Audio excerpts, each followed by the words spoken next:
Welcome to our channel. Today we how to transfer premiums using Amex Send Split for insurance bills. Easy tutorial step by step clearly. Open the Amex app on your mobile device. Log in to your American Express account.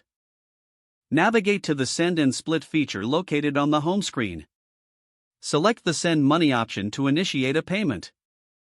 Enter the recipient's name or phone number in the designated field. Choose the amount you wish to send for the insurance premium. Select the payment method, ensuring you have enough balance. If applicable, add a note indicating that this payment is for insurance. Review the transaction details carefully. Make sure the recipient's information is accurate.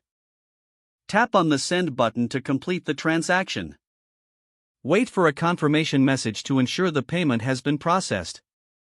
Notify the recipient about the payment for their insurance bill. Monitor your transaction history for any updates or issues.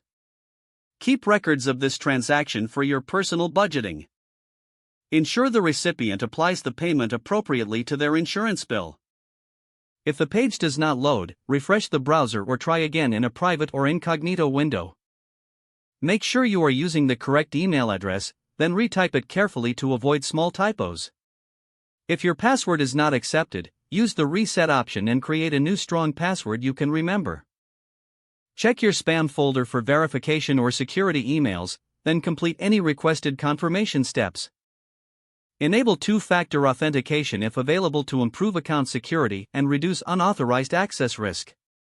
After signing in, review your profile details so your contact information and settings are accurate and current. If you see an error message, note it down and try again after restarting your device and internet connection. Log out when you finish, especially on shared devices, to keep your account and payment information secure.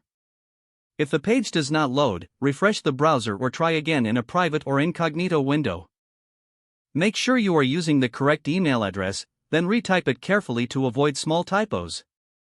If your password is not accepted, use the reset option and create a new strong password you can remember.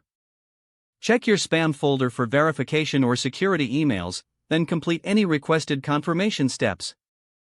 Don't forget to like this video and subscribe to our channel for more step-by-step tech guides.